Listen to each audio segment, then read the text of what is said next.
Hello everybody and welcome back to my vlog. Ayan, this is Doc Onin. And as I promised, eto na yung part 2 ng aming Kazakhstan tour. As you see, ayan o, makikita nyo yung mga snow-covered mountain ng Kazakhstan.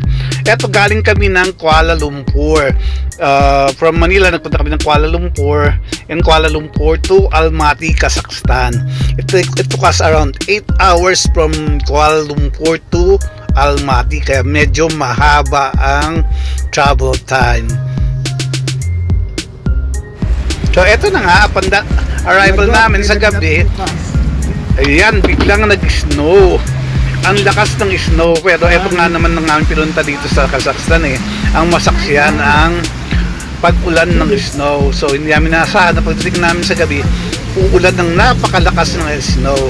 Kaya sobrang ginaw talaga pagdating namin dyan. Na-excite nga kami kasi first time na makakita ng snow ng kasama ko si Warren.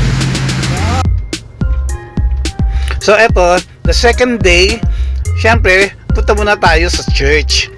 Pupunta kami sa Ascension Cathedral o Sinkob Cathedral. Actually, ang Almaty ay 80% Muslim and merong 20% Christians, which is Orthodox, Russian Orthodox yan. So, pinasok namin yung church ng Orthodox Church nila. Ang pangalan ay Sinkob Cathedral or Ascension Cathedral. Gawa ito sa wood. At mind you, walang pako yung church na yan. It is the tallest wood architecture or building sa Kazakhstan or sa Central Asia na hindi ginamitan ng pako. And it was built in 1911. And arami ng pinagdaanan, gera, lindol, pero ayan, nakatayo pa rin siya at napakaganda pa rin. Pero during the Russian occupation, ginawa atang headquarters lang yan nila. Pero after na makalaya ng Kazakhstan, ayan, ibinalik ulit sa pagiging Orthodox Church. Eto, sa labas ito ng Ascension Cathedral. Ang tawag naman nito ay Pantilov Park. Dito nagmamasyal yung mga locals pag may time sila, usually sa hapon. Eto, pumunta kami noon is winter time, kaya ayan, medyo may malamig at may snow pa. So maraming locals na nagpupunta dito. And during the time na pupunta kami, napansin namin na walang masyadong mga tourists. Siguro nga dahil nga malamig. And nag-enjoy kami dito sa park ng Pantilov. Dito maraming mga debulto ng mga kanilang mga heroes. So ang vibe niya ay parang kagaya sa atin sa Luneta Park. Yun nga lang, masyadong malamig. So binaybay lang namin to, nilakad-lakad namin, and nagustuhan naman namin ang lugar. Kaya yung mga relic nila, yung mga nila sa So eto naman ang aming view sa aming hotel. Ang ganda, no? As you can see, kitang-kita yung mountain ranges. Ayan, no? If you will notice, yung mga bundok nilang pagkataas-taas lahat ay covered ng snow. So pag gising mo sa umaga, ito yung makikita mo, kaya mamamangha ka talaga. Ang ganda ng Kazakhstan. So sa mga nagbabalak pumunta rito, mag-enjoy kayo dito. Lalo na tayong mga Pilipino, dahil tayo ay visa free. Pwede tayong pumasyal sa Kazakhstan for 90 days. And ang visa nila ay upon arrival. So eto naman yung aming first day sa Shimbulak Ski Resort. Nagstay kami sa ski resort for 3 days. So ito yung hotel na nag-stay kami. May free breakfast din naman. So ayan, nag-enjoy din kami ng mga pagkain dyan. At saka at the same time yung facilities ng ski resort kasi nandito kami mismo sa ski resort, so kakainin mo talaga. tanaw mo talaga yung mga kaganapan, tsaka yung mga akyat pa kami dun sa nag-i-ski. second station. pinanonood namin kasi kami hindi naman nag-ski, nanood lang kami and nag-hiking lang kami at sumakay kami sa mga gondola or sa mga cable car nila paakyat dun sa taas. Let's eat. Good morning, everybody.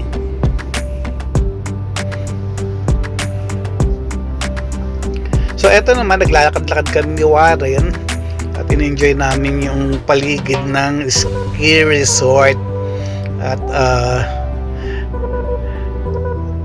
dahan-dahan kami dyan kasi nga medyo madulas yung snow, pero kami naman ay bumili ng mga namin, boots namin para at least hindi masyadong delikado kasi nga baka madulas.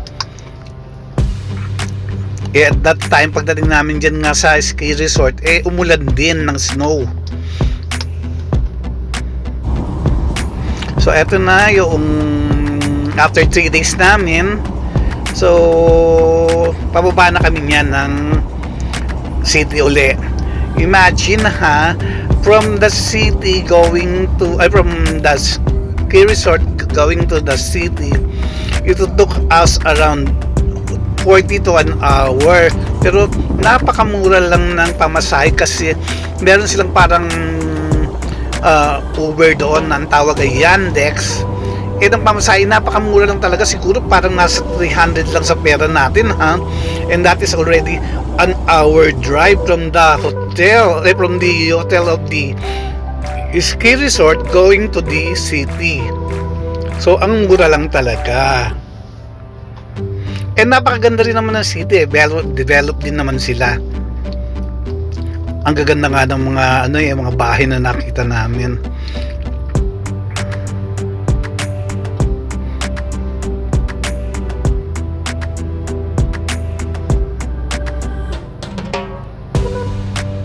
So parang vibe talaga ng Kazakhstan ay parang sa Switzerland. So ito naman yung kanilang underground cable system, yung train system nila. So ito ay it was built during the time of the Russian, nung occupied pa sila ng Russia. Kasi nakikita nyo parang bunker, nasa ilalim talaga. And mamamangha kayo kasi ilang station lang naman ito, pero bawat station nila ang gaganda ng design. May kanya-kanya silang paandar sa bawat station. So eto, pinuntahan din namin ay ang kanilang National Museum. Sobrang ganda at super laki ng kanilang National Museum at mura din lang ang entrance. Parang nasa 200 pesos lang sa pera natin. And dito sa loob makikita niyo ang history ng Kazakhstan, yung kanilang mga ethnology, tapos yung mga fossils, yung mga hayop na mga fauna nila, flora, saka yung mga hayop na nakatira sa kanila noon. Meron pa nga kaming nakita dyan na fossil ng dinosaur na nakahukay nila sa kanila. Actually, mayaman ang Kazakhstan sa mga natural resources. Nagbibina sila ng mga gold and pati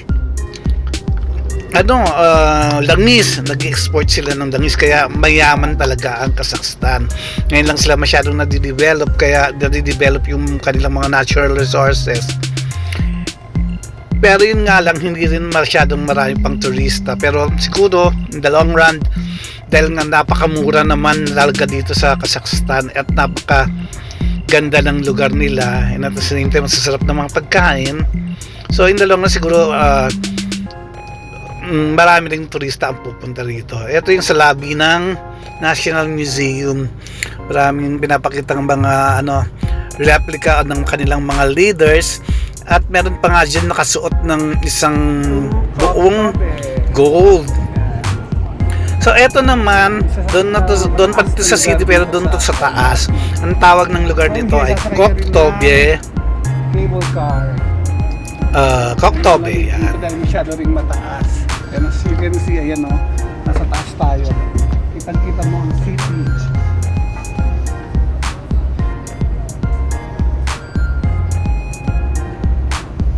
From here, tanaw mo yung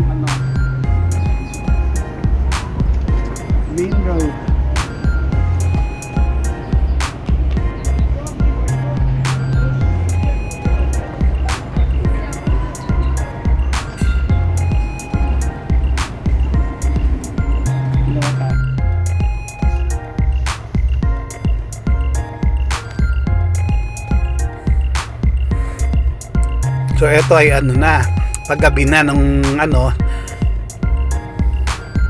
isip namin iwarin na bumaba na dito sa Koktobe at medyo magginaw na talaga dyan kasi nga masyadong mataas tong lugar na to eh. Ang vibe niya parang Star City lang, pero yun nga lang maganda kasi nasa tuktok ng bundok. And bago ka makarating dyan talagang sasakay kayo ng cable car, mga 30 minutes ride. Tapos ang baba nyo sa city pa rin, sa Almaty.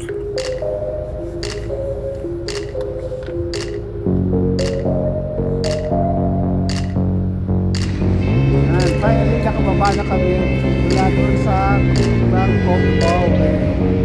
So, ang nakikita sa background ay ang Hotel Kazakhstan. And dito sa gilid, ito yung Republic Square.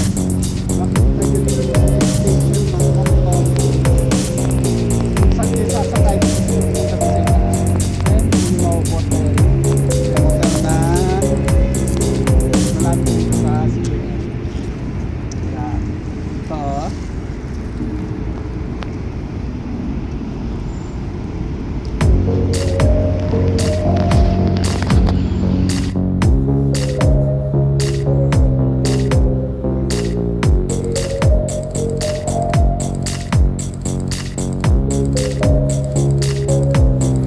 So eto naman yung mga pinuntahan namin iba pang lugar sa Almaty. Ito yung Kaindi Lake.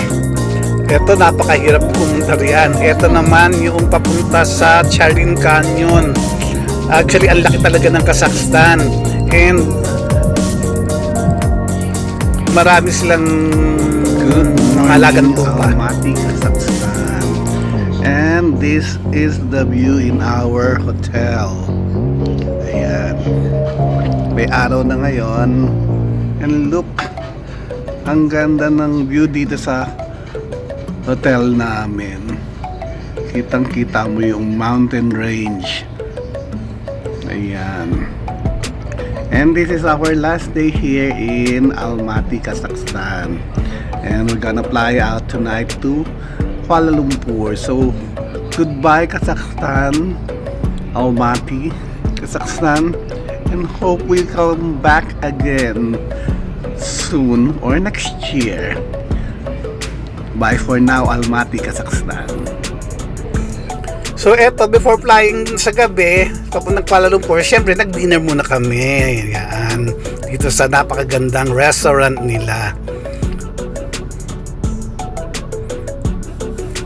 Actually, ang sarap ng pagkain sa Kazakhstan kasi puro meat sila. Meat lover sila. Meron pa nga silang horse meat. So, eto, ipapakita ko na lang sa inyo yung mga iba-ibang picture namin na sa city ng Almaty. Ito sa taos ng Koktobe, kasama yung mga Beatles. Yan. Nag-enjoy naman kami sa aming mga 10 days na stay sa Kazakhstan. At maganda talaga yung mga naranasan namin doon. So if you wanna go to Kazakhstan, mas maganda kung pumunta kayo December, January, February, March, yan, winter time, para malamig ang paligid kasi pag summer daw medyo mainit din daw dito sa Kazakhstan. So ayan, naglakad-lakad kami dyan sa city. Marami din kaming mga napuntahan at hindi nakakapagod, hindi ka pagpapawisan kasi nga napakalamig talaga sa Kazakhstan. So ito yung Charin Canyon, para siyang kagaya ng canyon doon sa Amerika rin. Yan.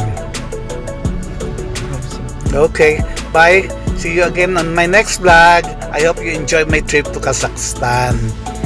Bye everybody, and see you all on my next vlog. Thank you.